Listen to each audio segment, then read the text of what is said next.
Bienaventuranzas primero. Y vimos de qué se trataba la bienaventuranza. ¿Se acuerdan de qué se trataba la bienaventuranza?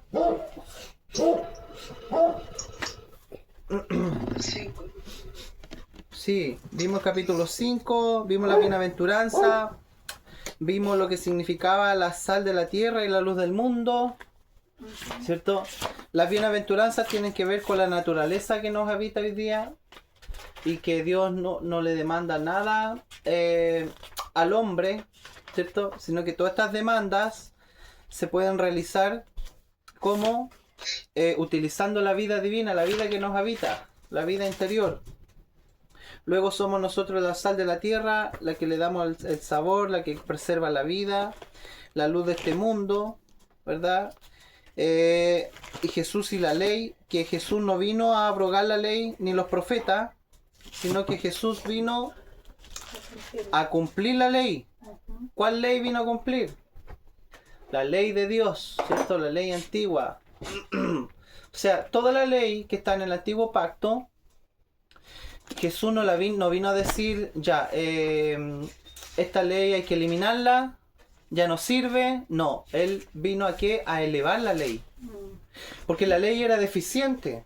El antiguo pacto era un pacto un poco deficiente con respecto a la ley que iba a traer el Señor Jesús.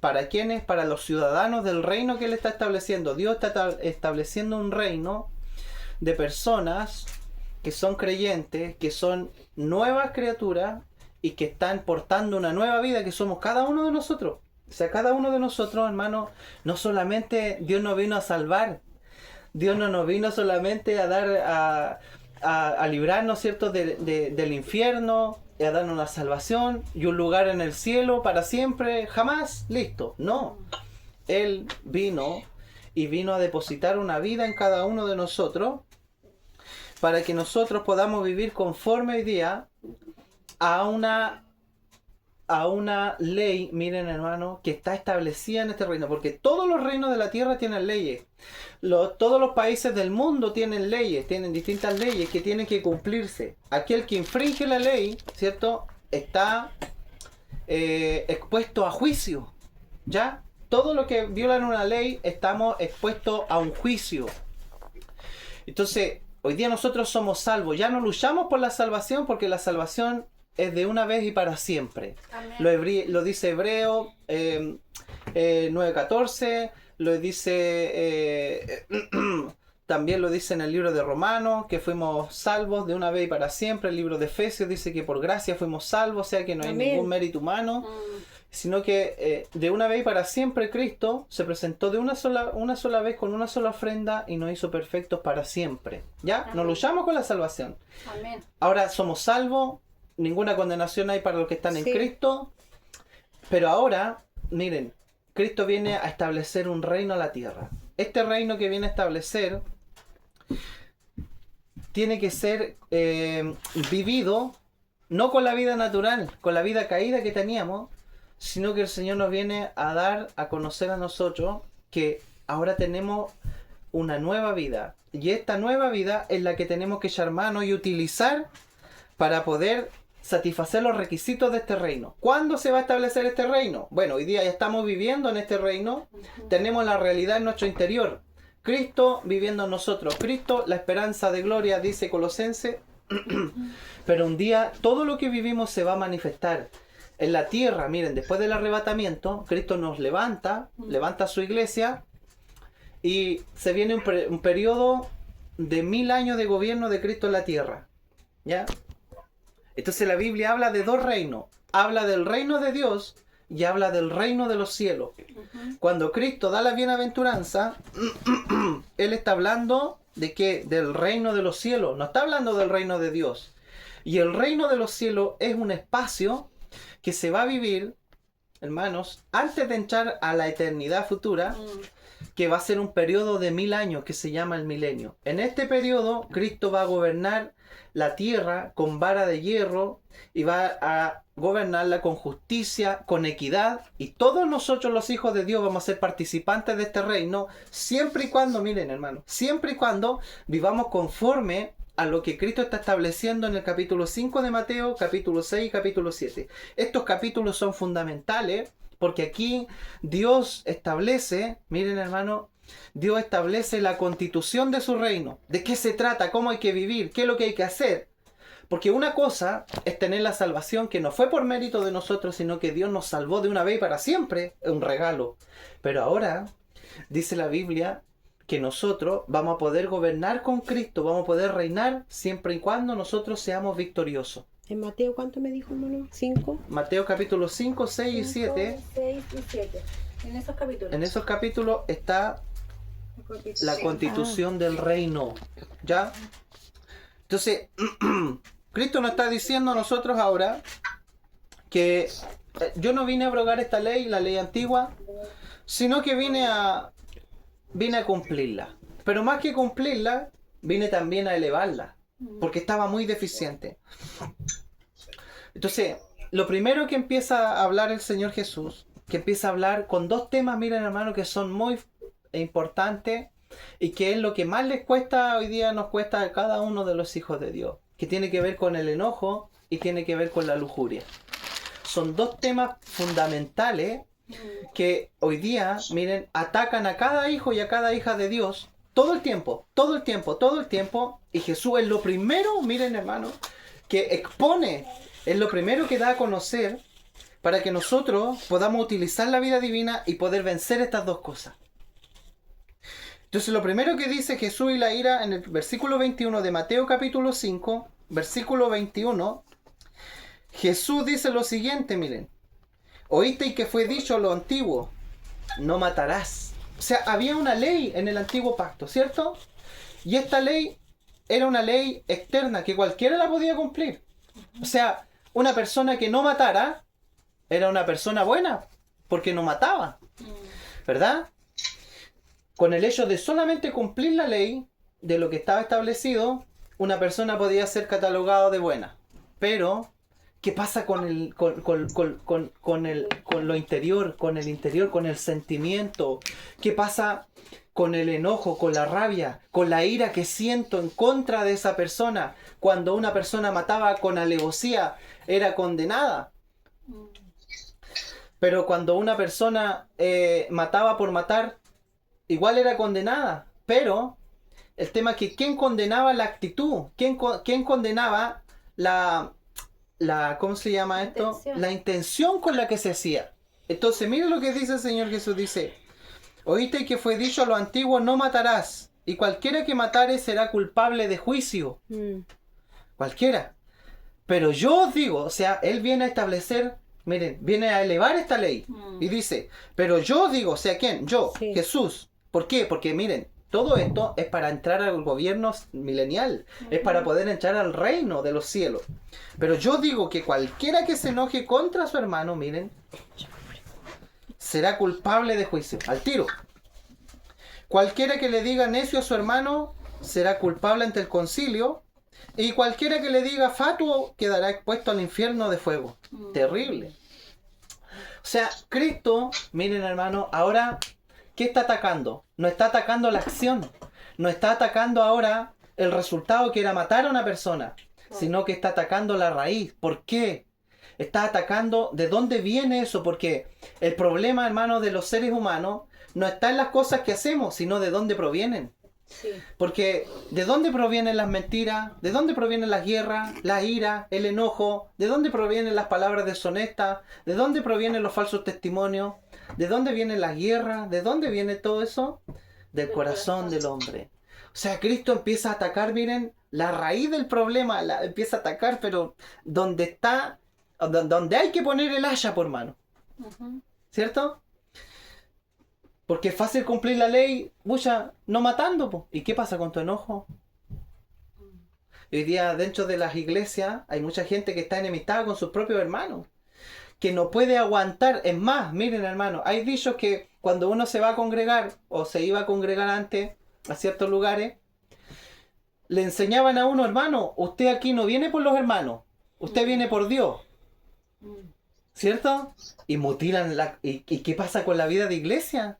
¿Y qué pasa con la comunión con mi hermano, con mi hermana? ¿Se da cuenta que es algo satánico, es algo diabólico? Porque está mutilando el cuerpo, está mutilando la comunión. Entonces no podemos nosotros estar enemistados con nuestro hermano. ¿Por qué? Porque estamos expuestos a 3 juicios, dice el Señor Jesús. Uno de los juicios, el primer juicio, miren, dice: yo digo que cualquiera que se enoja contra su hermano será culpable. ¿De qué? De un juicio. Todo lo que está hablando aquí, hermano, hay 3 juicios. Estos 3 juicios se van a desarrollar en el día del tribunal de Cristo. Cada uno de nosotros, los hijos de Dios, miren, los hijos de Dios, no la gente del mundo, vamos a comparecer ante el tribunal de Cristo, no ante el tribunal del gran trono blanco, porque hay 2 tribunales que van a suceder. Uno es el tribunal de Cristo, en donde van a ser juzgados todos los creyentes. ¿Cuándo se va a desarrollar eso? Cuando sea el periodo de la gran tribulación. Antes de que comience la gran tribulación en la tierra, Cristo saca a su iglesia y va a haber, arriba, va a estar el tribunal de Cristo. Y allí vamos a ser juzgados nosotros por las cosas buenas y por las cosas malas que hayamos hecho mientras estuvimos en el cuerpo. ¿En cuál cuerpo? No para salvación. No es para salvación, porque ya somos salvos. Entonces allí, ¿qué se va a premiar? Lo bueno que hicimos, pero también van a haber pérdidas. También vamos a quedar expuestos a juicios. También vamos a quedar expuestos a quedar en un estado de vergüenza. También vamos a tener pérdida en cuanto al reinado con Cristo en la tierra, en donde el Señor solamente va a premiar a los hijos, miren, que vivieron conforme a su vida divina, que no utilizaron su vida natural, sino que aprendieron a ocupar y a echar mano de la vida eterna que ya está viviendo nosotros para poder vencer, ¿qué cosa? Lo que vamos a ver a continuación. Que lo primero que cita el Señor es el enojo. Entonces, el primer juicio, miren hermano, tiene que ver con un juicio que no es tan, ¿cómo decirlo? Tan grave. Y este juicio tenía que ver, el Señor le citó 3 juicios aquí a los judíos. No olvidemos que Cristo estaba hablándole a gente convertida, pero gente judía la mayoría. Y ellos sabían perfectamente estas 3 clases de juicio. El primer juicio se ejercía en Jerusalén, en las puertas de la ciudad, y era un juicio que tenía que ver prácticamente con solucionar cosas cotidianas, como por ejemplo problemas de terreno, de deslinde, problemas económicos, problemas en los negocios. Y este concilio que se reunía ahí era de los ancianos del pueblo, ¿verdad? De comunidades también que tenían a lo mejor a cargo cierto tipo de negocio. Y ellos solucionaban todas estas cuestiones que eran como diarias. Era como el juicio, ese era un juicio legal, pues. Era un juicio legal. De repente alguien tenía problemas con las particiones de su tierra, con herencia.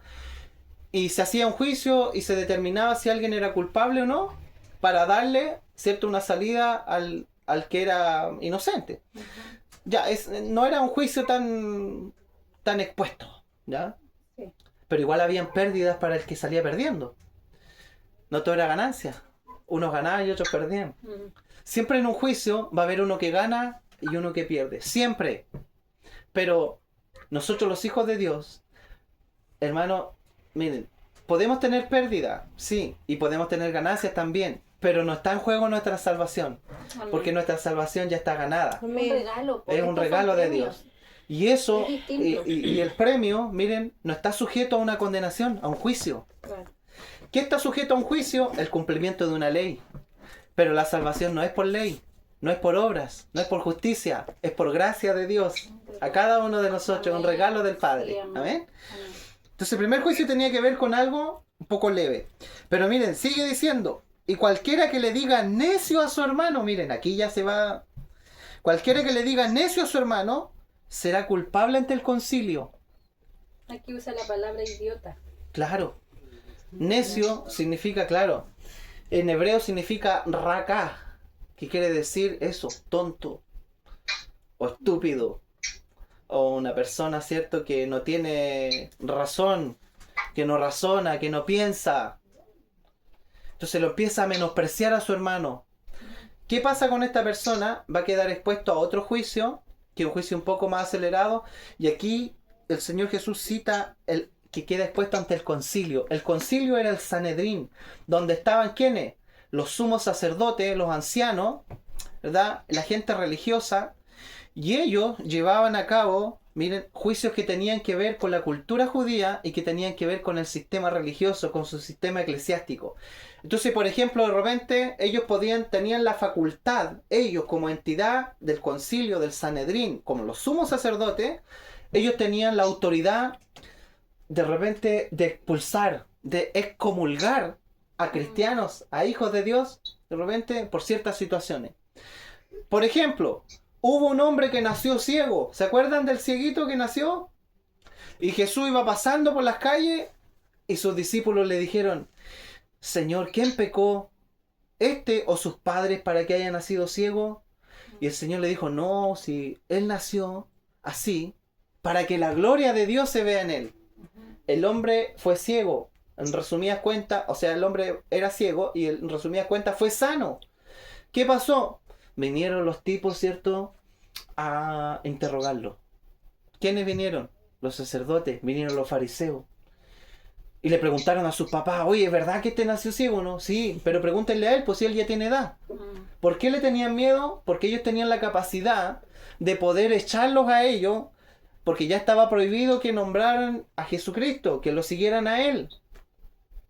Entonces, los padres tuvieron miedo de los sacerdotes. ¿Por qué? Porque los podrían excomulgar de su propia religión, de la propia cultura. Y esto no solamente tenía una implicancia religiosa, sino que también los cortaban de la pega, no podían trabajar. O sea, era una cuestión bien fuerte. Entonces quedaban expuestos a ese castigo. Ahora, el cieguito, ¿sabe lo que pasó? Lo fueron a interrogar y le preguntaron: ¿quién te sanó? Y dijo: bueno, él hizo tal cosa, hizo lodo, me puso los ojos, me sanó y toda la cuestión. Pero cuéntanos, que queremos saber de nuevo. Pero si ya les dije, le dijo, o ustedes quieren hacerse discípulos de él. Chuta, y esto, ¿sabes lo que hicieron ellos? Dijeron: tú nos vienes tú que naciste del todo en pecado, nos vienes a enseñar a nosotros. Y le excomulgaron, dice la Biblia. O sea, lo echaron. Sí. Entonces, este juicio ya se pone un poco más fuerte. Maduro, sí. Ya la presión es que se ejerce, miren, sobre la persona es superior. Ya tiene pérdidas la persona. Ya no estamos hablando de un simple juicio en donde a lo mejor, no sé, te retaron, ¿cierto? Y ya listo, ya un abrazo y terminó. No, aquí hay consecuencias. Entonces, ese era el segundo juicio que Jesús le estaba, para que ellos pudieran comprender que las faltas, miren, todo lo que produce el enojo en una persona no queda impune dentro del reino de los cielos. Porque Cristo tiene que forjarse en nosotros y Cristo es la paz en nosotros. Entonces, ¿qué está atacando el Señor? No nos está dando a conocer una historia de cosas. No, está atacando un problema que radica en nuestro interior, que es el enojo. Y que el enojo tiene distintas etapas dependiendo del problema que enfrentemos, la situación que estemos pasando. ¿Verdad? Porque no nos enojamos de la misma manera que con distintas cosas, ¿cierto? O sea, no nos enojamos de la misma manera que, no sé, porque... Algo simple. Claro, algo simple, claro, que no sé, porque nuestros hijos lleguen con una mala nota, a que, no sé, que nuestros hijos, por ejemplo, asesinen a una persona. Es distinto. O le peguen, se metan en otras cosas más fuertes. Entonces, el enojo tiene etapas. Y esas etapas, Cristo tiene que crecer en nosotros para que se eliminen antes de llegar al reino de los cielos.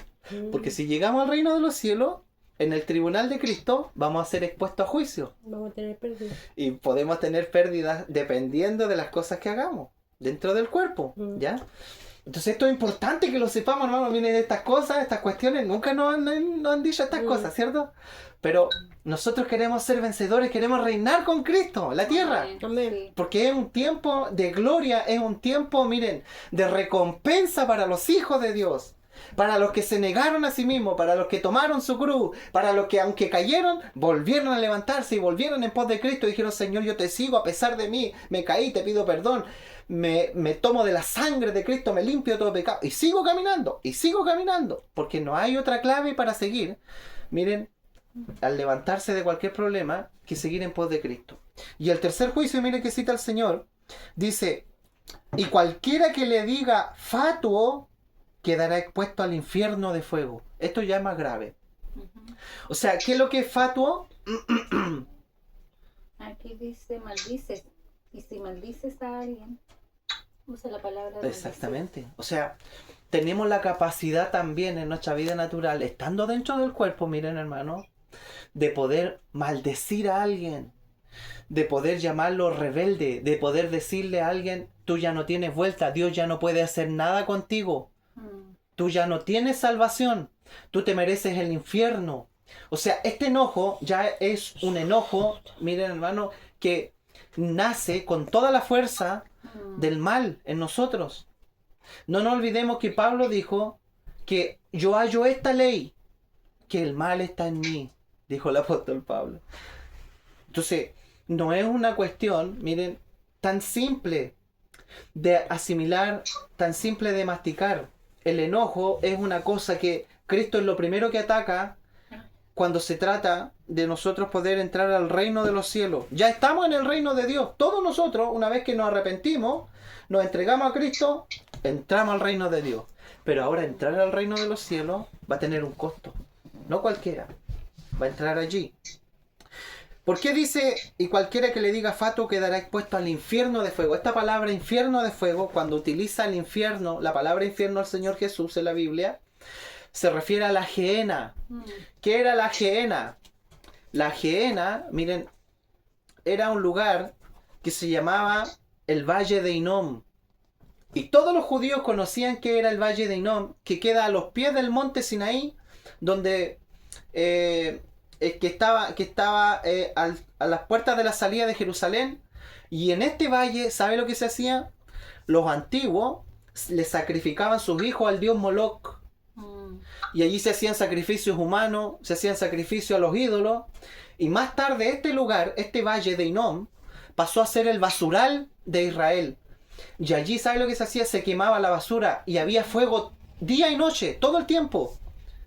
Por eso se le llamaba la gehenna, el valle de Hinnom, en donde se llevaba toda la basura, todo el estiércol. Allí se quemaban también a los criminales. Y eso ardía día y noche, día y noche. Entonces cuando Jesús habla del infierno de fuego, miren, está hablando y le está llevando a ellos que hay un castigo mayor al que solamente tú sufras una pérdida simple por tiempo, porque dentro del milenio, nosotros cuando lleguemos al tribunal de Cristo, van a ser puestas en la mesa todas nuestras obras. Vamos a ser juzgados unitariamente. Cada uno de nosotros tiene un libro con obras y los libros van a ser abiertos. Entonces, si tú hiciste todo lo bueno va a estar anotadito, pero todo lo malo va a ir en desmedro de nosotros. Vamos a ir teniendo pérdida. Y dependiendo, miren, lo primero que va a ser juzgado es el enojo. Es cómo vivimos nosotros dentro de la vida del cuerpo. Si nosotros le decíamos mal a un hermano, si nos molestaba que el hermano estuviera o la hermana, la intención del corazón es la que está juzgando aquí el Señor Jesús. Entonces vamos a quedar expuestos ¿a qué? Al infierno de fuego. Pero no dice que vamos a ser echados al lago de fuego. Vamos a quedar expuestos, o sea, la pérdida va a ser mayor. Miren, hay un ejemplo claro en la Biblia de alguien que sufrió pérdida y que fue nuestro hermano Moisés. Que cuando por primera vez los hijos de Israel estaban en el desierto y Dios le dice a Moisés, la primera vez cuando tuvieron sed, el Señor lo llevó a la peña de Horeb y el Señor le dijo a Moisés, golpea la peña, y golpeó la peña y salió agua, ¿se acuerdan? Y bebieron todos los hijos de Israel. Y después más adelante volvieron a tener sed, pues, porque anduvieron 40 años, o sea, cierto, sin tomar agua 40 años no iban a vivir. Entonces la segunda vez volvieron a tener sed y el Señor le volvió a decir a Moisés. Moisés le dijo, no golpee la roca, le dijo, háblale a la roca. ¿Y sabe lo que hizo Moisés? Golpeó la roca. Enojado. Enojado, con ira. ¿Y sabe lo que le dijo? Le dijo en Números 20:10. ¿Quién lee Números 20:10? Rapidito. En Números capítulo 20, versículo 10, miren lo que dice. ¿Cómo trató Moisés a estos hijos de Dios? 20:10. Sí, Números 20:10, ¿qué dice? Dice, 20:10. Números, capítulo 20, versículo 10. Luego él y Aarón mandaron a llamar al pueblo a reunirse frente a la roca. Ya. Escuchen ustedes, rebeldes, gritó. ¿Acaso debemos sacarle agua de esta roca? Enseguida Moisés levantó su mano y golpeó la roca 2 veces con vara, y el agua brotó a chorros.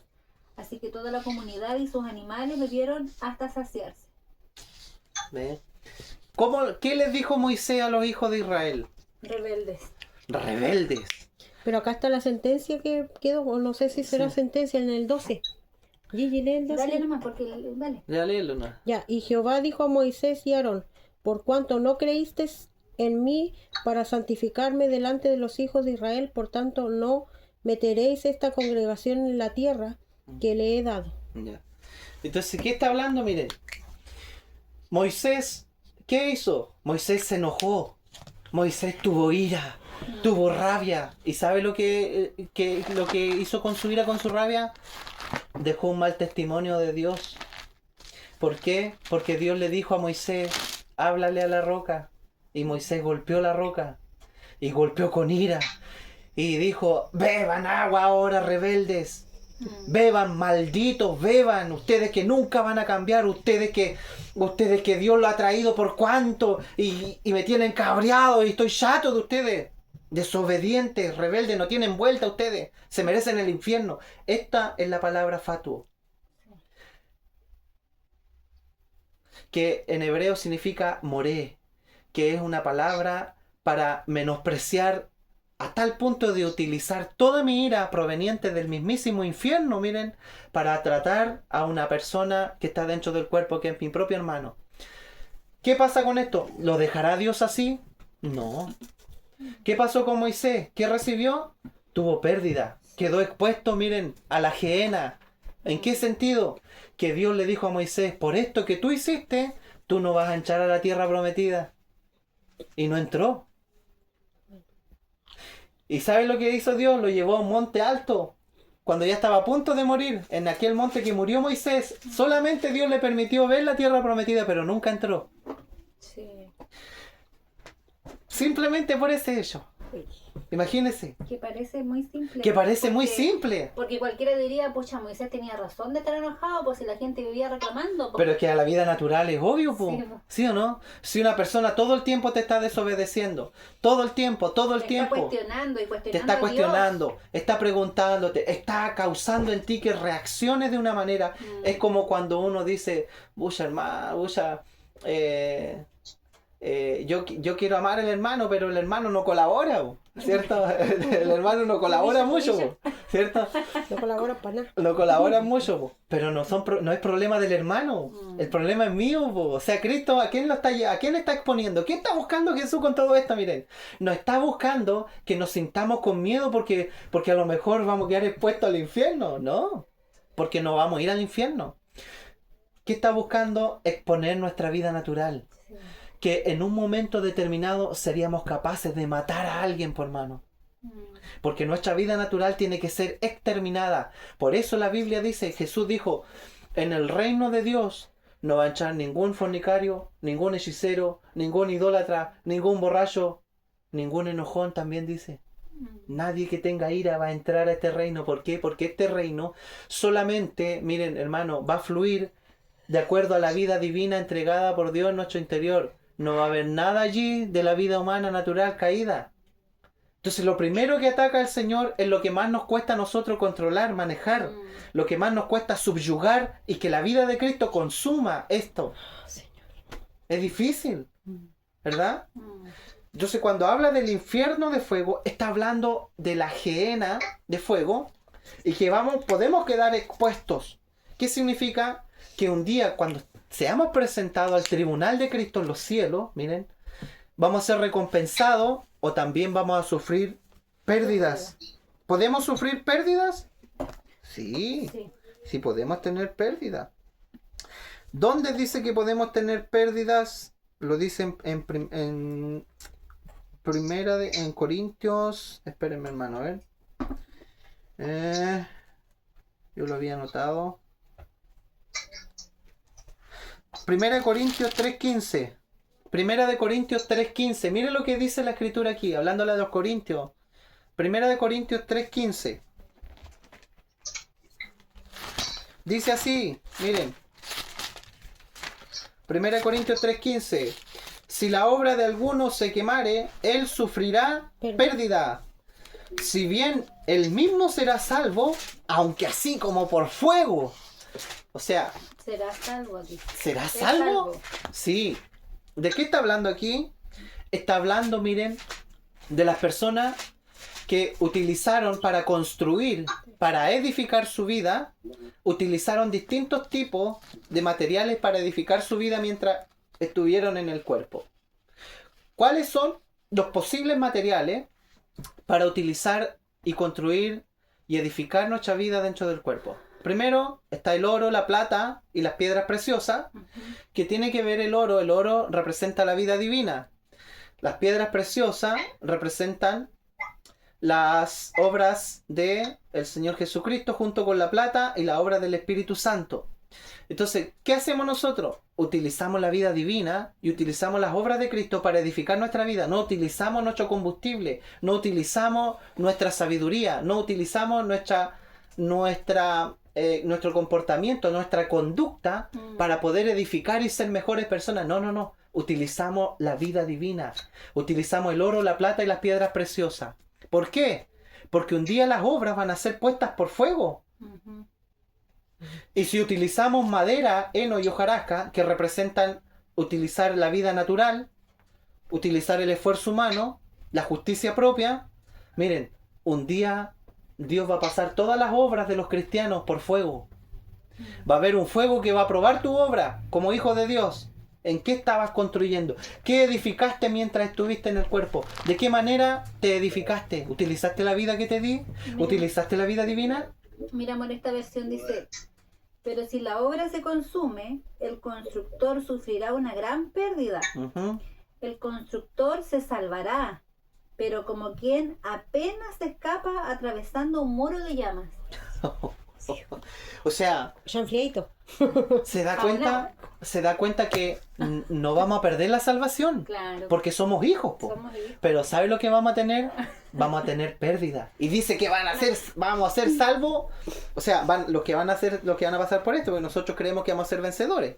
Amén. Amén. Sí, amén. Entonces los que van a pasar por esto, miren, hermano, van a quedar en un estado de vergüenza porque sus obras van a quedar al desnudo. Van a quedar sin nada de dónde agarrarse, de dónde tomarse. No van a tener ni un valor. Van a ser salvos, sí, pero como con olor a humo. Porque las ropas pasadas humo, por mano. Claro, porque van a ser pasados por fuego, po.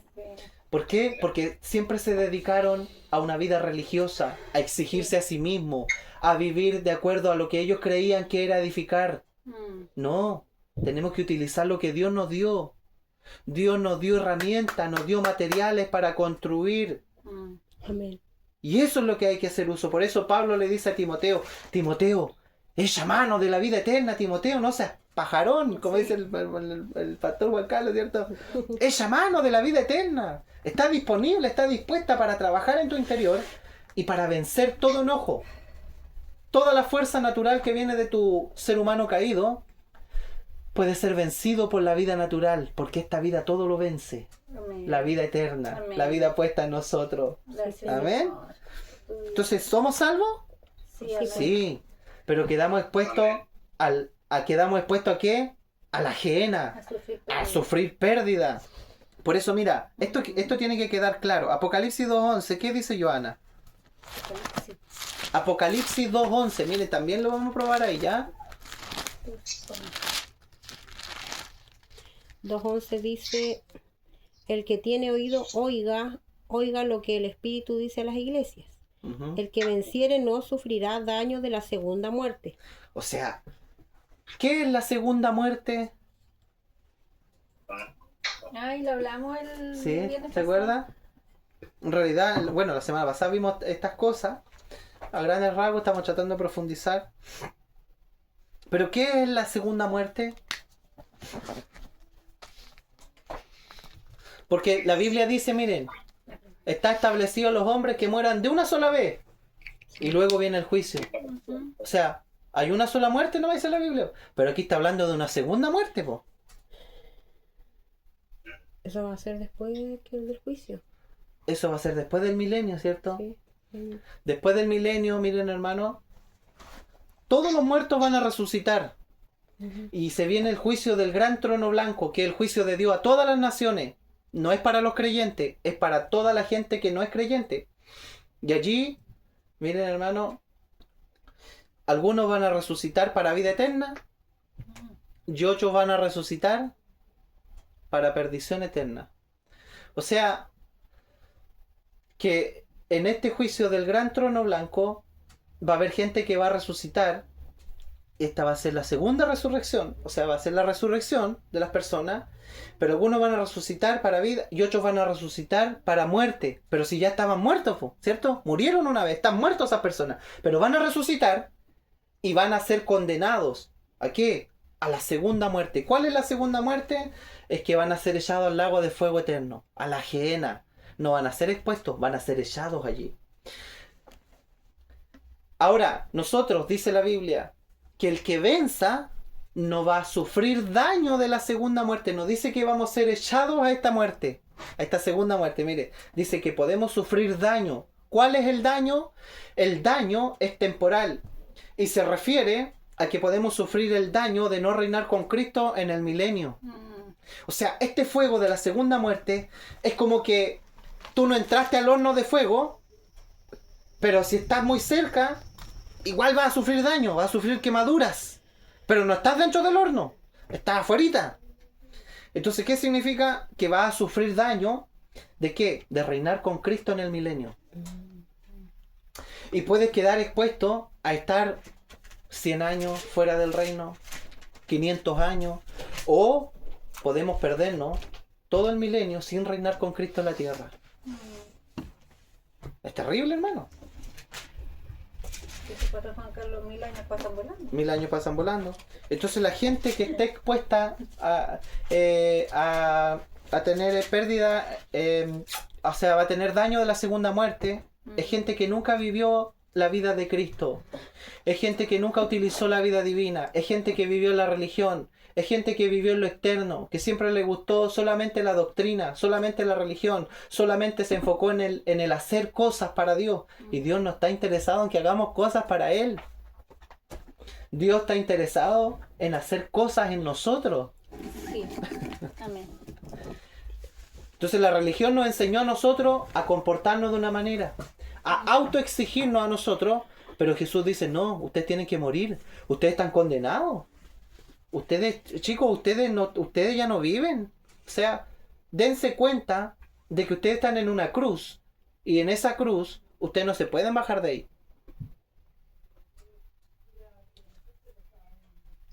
Entonces, sin cruz no hay gloria, sin cruz no hay corona, sin cruz no hay reino. Tenemos que permanecer en la cruz. No es que ahora lo hagamos, lo estamos aprendiendo. Estamos recién viendo estas cosas, hermano, que antes no las veíamos.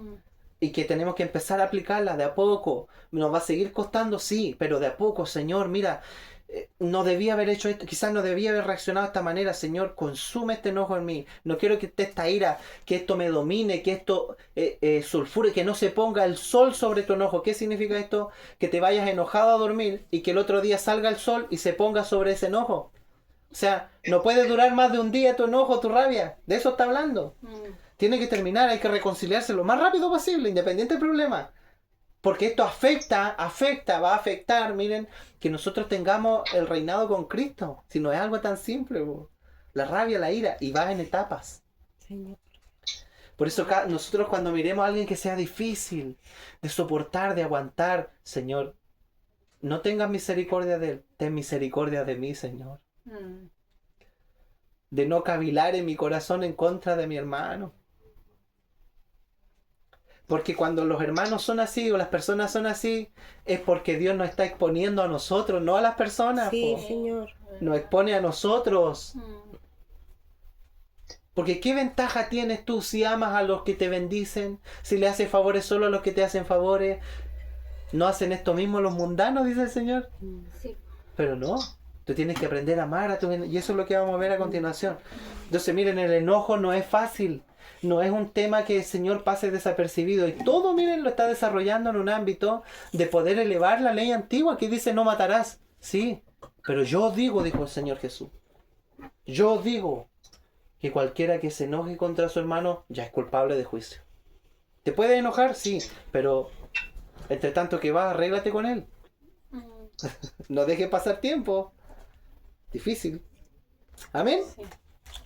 Ya vimos un poquito eso, ¿cierto? Miren, cuando lleguemos al tiempo en Mateo capítulo 20 por ahí, ahí vamos a empezar a desarrollar todo lo que es el milenio, el arrebatamiento, todo eso lo vamos a ver con más claridad, ¿ya? Entonces, por tanto, si traes tu ofrenda, mire, versículo 23, si traes tu ofrenda al altar y allí te acuerdas que tu hermano tiene algo contra ti, deja allí tu ofrenda delante del altar y anda, reconcíliate primero con tu hermano y entonces ven y presenta tu ofrenda. Esto está en Mateo 5:23, ¿ah? Sí. Ponte de acuerdo con tu adversario, miren, pronto, entre tanto que estás con él en el camino, no sea que el adversario te entregue al juez y el juez al alguacil y sea echado en la cárcel. De cierto te digo que no saldrás de allí hasta que pague el último cuadrante. O sea, Jesús está hablando, hermanos, miren, está diciendo, ¿qué está diciendo? Si tú quieres ofrendar a Dios, está bien, cualquier cosa, puede ofrendar dinero, puede ofrendar tiempo, puede ofrendar una prédica, puede ofrendarle a Dios, sí, pero si estás a punto de entregar esta ofrenda y te acuerdas que tu hermano tiene algo contra ti, ni siquiera que tú tengas algo contra él, mira, o sea que el Señor nos expone demasiado aquí, porque no es que yo tenga algo contra mi hermano, a lo mejor el otro tiene algo contra mí y yo me estoy dando cuenta, pero el Señor dice, y si te das cuenta, ve, deja tu ofrenda ahí, tírala. Y anda primero, arregla primero esa situación. Aunque tú no tengas nada contra él, no importa, dice el Señor. Pero mira el detalle que dice la Escritura. Y allí miren, por tanto, si traes tu ofrenda al altar y allí te acuerdas, o sea, te viene a memoria, te viene un pensamiento, te viene un sentir, te viene una emoción de que tu hermano tiene algo contra ti. No es que tú tengas algo contra él. ¿Qué está diciendo el Señor? Toma tú la iniciativa, po. Toma tú la iniciativa. Toma el sartén por el mango, po. Toma por el asta, toma el toro por las astas, como se dice. Y ve tú, toma la iniciativa. Pero la vida natural de nosotros, ¿qué tengo que estarle pidiendo perdón yo? Si él me ofendió, po, ¿cierto? Que venga él a pedirme perdón, po. Y así nos habían enseñado, po, hermano. Sí. Pero Cristo es todo lo contrario. Mire, las leyes que está estableciendo Cristo aquí para entrar al reino de los cielos son demasiado elevadas. Nos damos basto nosotros. ¿A dónde damos con la medida? Yo de tanto pensar ya sé que él mate. ¿Cierto? O sea, ¿de qué más? Es que miren, ¿por qué el Señor hace todo esto? Para que nosotros meditemos en nuestro corazón y digamos, no tengo ni una posibilidad. ¿Sí o no? Humanamente hablando. No. Humanamente, ¿qué posibilidad tenemos, por hermano?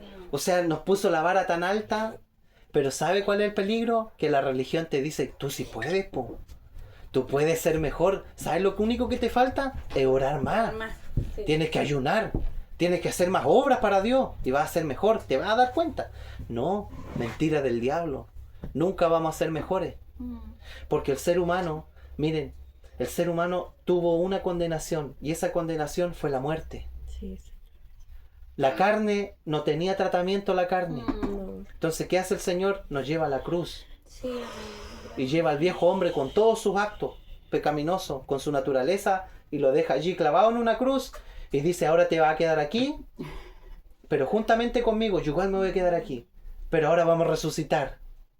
Y te voy a resucitar en una nueva vida que no tiene nada que ver con lo viejo. Y esta vida te va a empezar a consumir a ti. Paulatinamente, progresivamente. Porque miren, desde el punto de vista de Dios, nosotros estamos perfectos y completos en Cristo.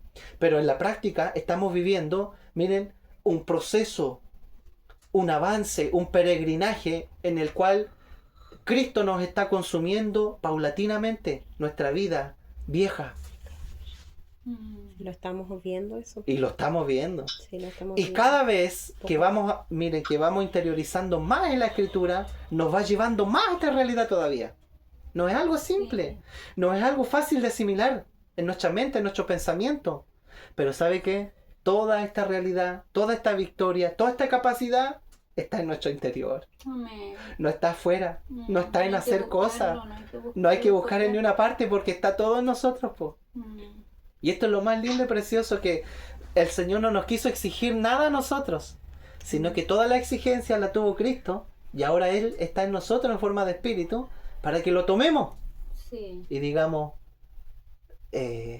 claro, lo podamos ver. Amén. Amén. Entonces, miren, lo está exponiendo a full el Señor, ¿ah? Totalmente. Lo está exponiendo. Sí. Ya, deja tu ofrenda allí, reconcíliate primero con tu hermano. Dice con tu hermano, miren, ni siquiera dice con la gente del mundo, ni siquiera dice con tu vecino, no, porque está tratando temas internos, temas del cuerpo, temas de la iglesia, temas de la vida de iglesia que se desarrollan y que se viven dentro de la comunidad del cuerpo de Cristo. Amén. Amén. Versículo 25, miren, para ir avanzando, porque ya nos quedan 15 minutos nomás. Ponte de acuerdo con tu adversario pronto, entre tanto que estás con él en el camino. ¿Quién es el adversario? ¿Quién es el adversario? El adversario es el enemigo. ¿Quién es el adversario? El diablo no es. Ah, El acusador. Mucha carne. pero aquí mira, dice, ponte de acuerdo con tu adversario pronto, entre tanto que estás con él en el camino. No sea que el adversario te entregue al juez y el juez al alguacil y sea echado a la cárcel. Entonces el adversario es alguien que está adentro. ¿Qué significa adversario? Oponente, no necesariamente el diablo, porque el diablo es nuestro contrincante, es nuestro enemigo, sí. Pero adversario está hablando aquí el Señor con el que tú tienes el problema. Él es tu contrincante, es tu oponente, porque el enojo se interpuso entre medio. Entonces pasa a ser un adversario tuyo. Entonces, ¿qué dice? Ponte de acuerdo con él. ¿Cuándo? ¿En qué momento? Así porque aquí dice cuando vayas camino al juicio con tu adversario. Claro. O sea, mientras estamos en el camino, ¿en qué camino? En la vida, mientras estamos vivos, po. Porque después de la vida, miren, después que seamos llevados, cuando estemos allí en el tribunal de Cristo, miren, las probabilidades de solucionar este problema van a ser mínimas y las consecuencias de solucionarlo son terribles, porque la disciplina va a ser muy fuerte. Entonces Dios nos da la posibilidad que mientras estemos en vida, nos dice, ponte de acuerdo con tu hermano, con tu adversario, con el contrincante, con el oponente, mientras estás en el camino, o sea, mientras estás vivo, aprovecha mientras estás vivo, y ve con él, arréglate con él. ¿Cuáles son las opciones? Bueno, ve tú, y estando con él solo, arregla el problema. Si él no te escuchare, ve y busca 2 o 3 testigos, y habla con él. Y si él no te pescare todavía, si no te tomara atención, ve y preséntalo a la iglesia, dice Pablo, el problema. Porque tú lo quieres solucionar, porque tú quieres reinar con Cristo. No te quieres quedar fuera de este evento. Si en la iglesia el problema no se soluciona y el tipo no quiere, entonces tenlo por un mundano más nomás, dice el Señor. Dice Pablo. Tenlo por un publicano más, porque tú ya buscaste todas las estas son las instancias para solucionar un problema que es complejo a veces. Entonces, ¿qué dice el Señor? Arréglate mientras estás en el camino. Estas son las opciones, mira.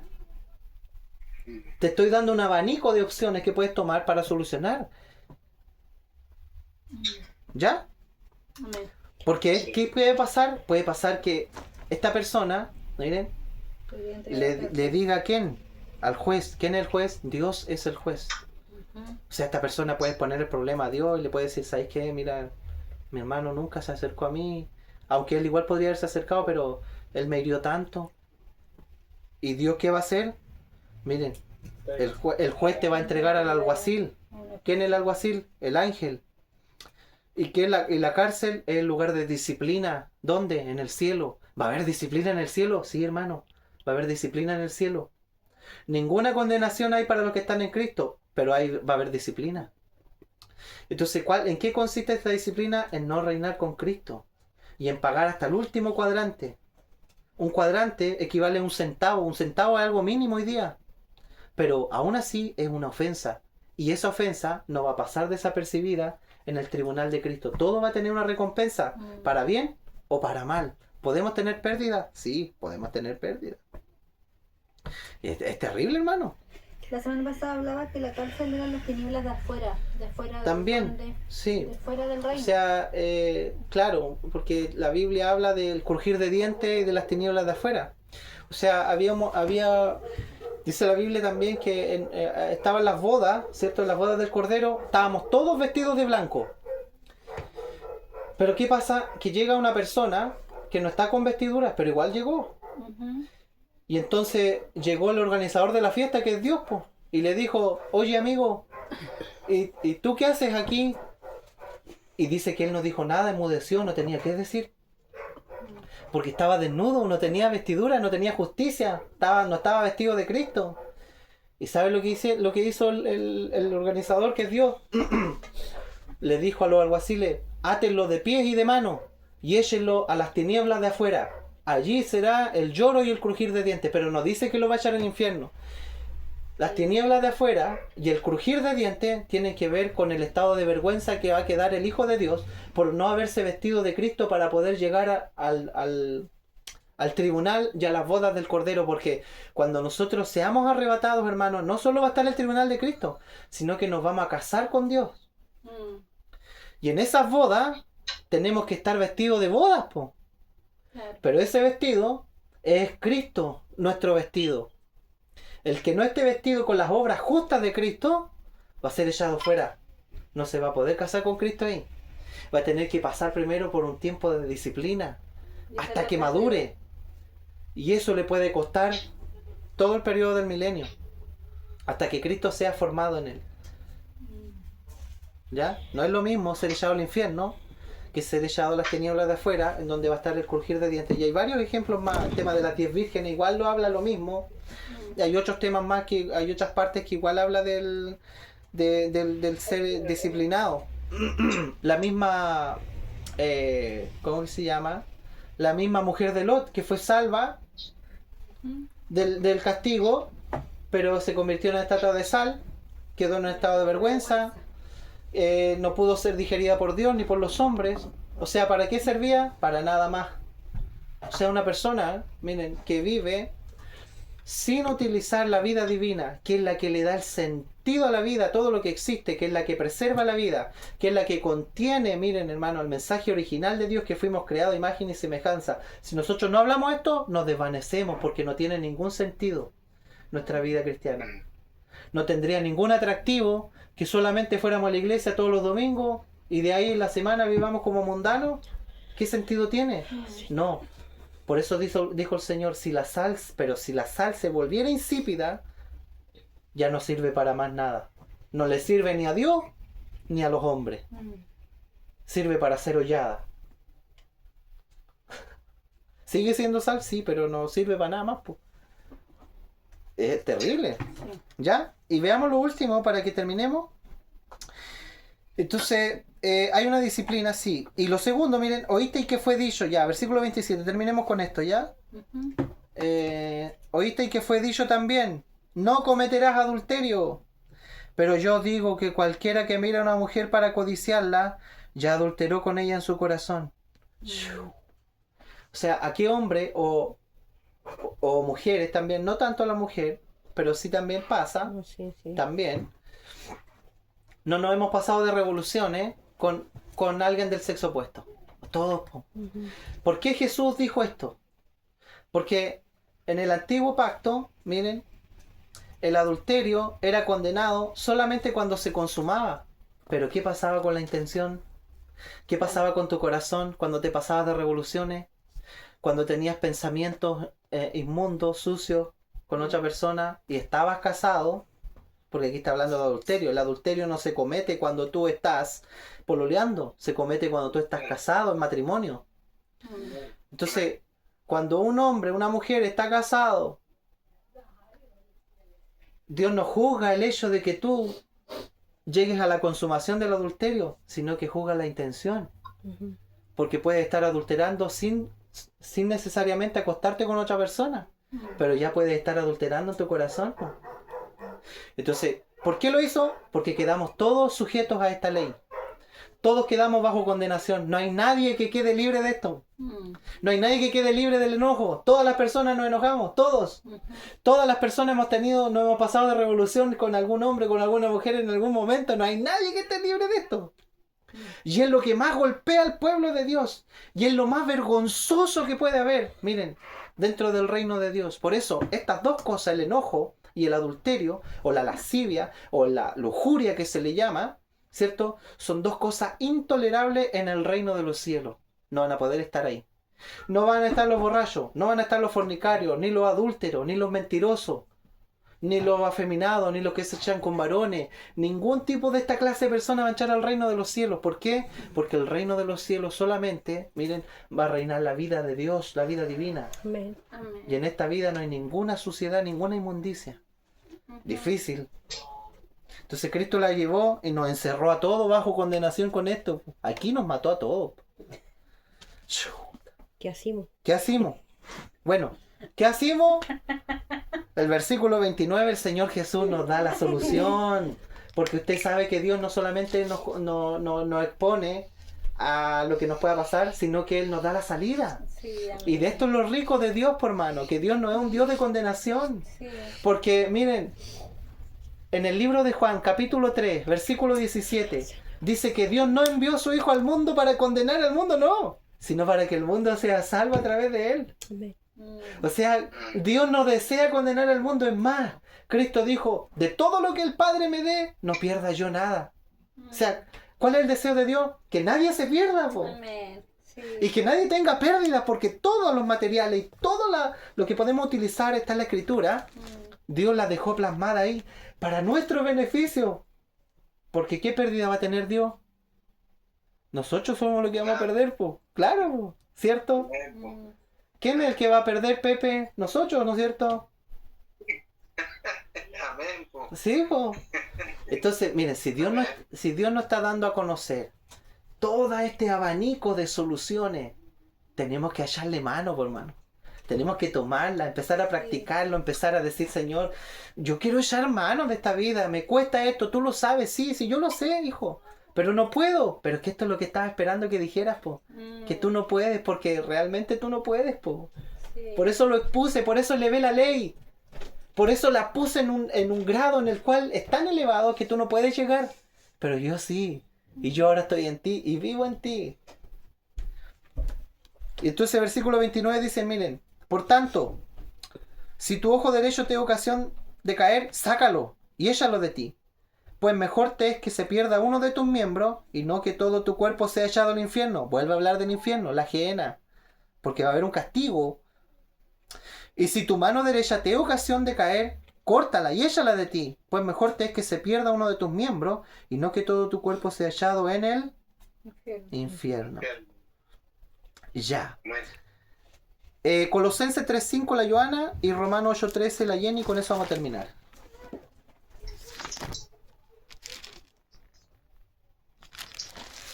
Colosenses 3:5. Colosenses 3.5 y Romanos 8.13.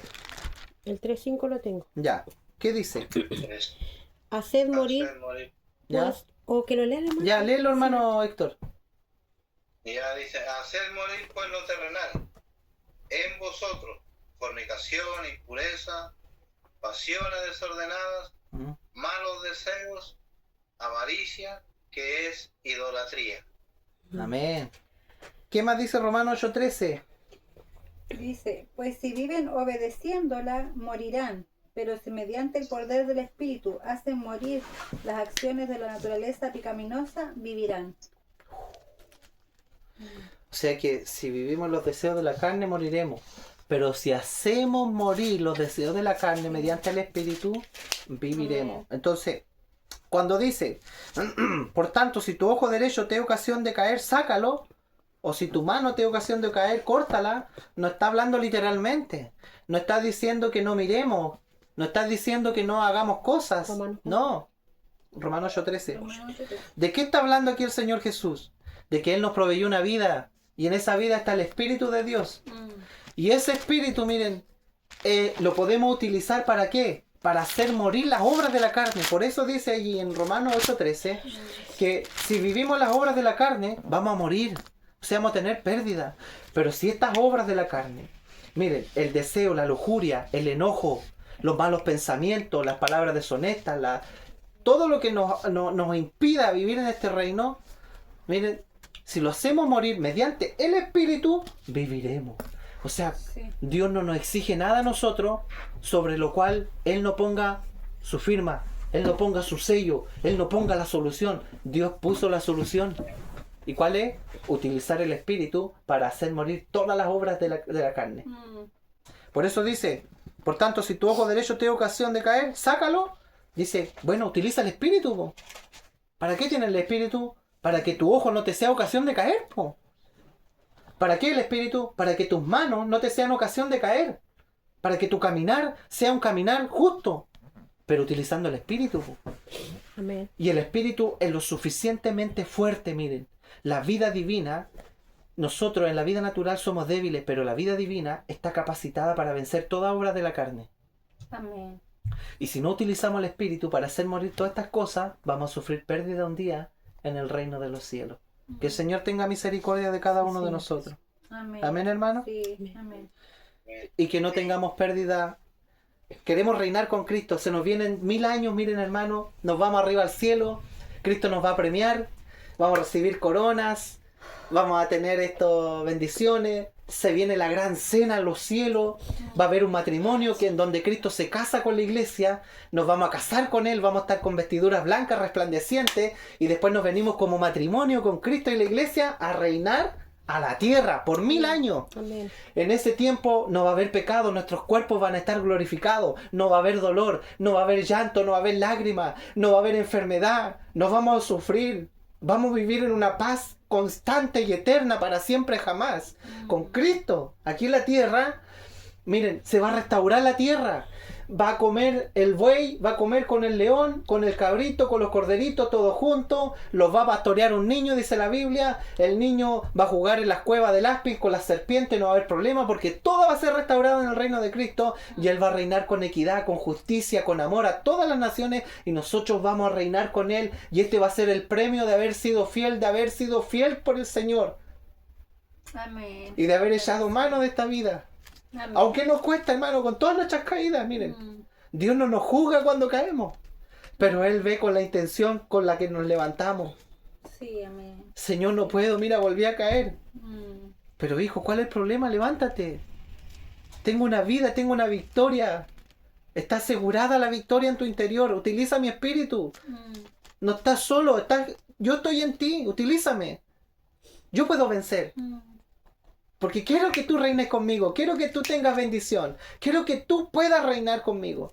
Hay un premio para ti, hay una corona. Por eso dice que al que venciere, le daré de comer el árbol de la vida. Al que venciere, no sufrirá daño de la segunda muerte. El que venciere, le daré una corona y le daré una piedrecita blanca. El que venciere, le daré un nuevo nombre. Aleluya. Por eso los mensajes a las 7 iglesias en Apocalipsis capítulo 2 se trata de los vencedores. ¿Qué vencieron? La degradación de la iglesia. Sí. Ya la estamos venciendo porque hemos salido de toda contaminación y sobre nuestra cabeza solo está el nombre de Cristo. Amén. Sí, Señor. Pero ahora quedan cosas más profundas, más difíciles. Revélate más, Señor. En nuestro interior hay cosas que hay que vencer y utilizar el Espíritu de Dios.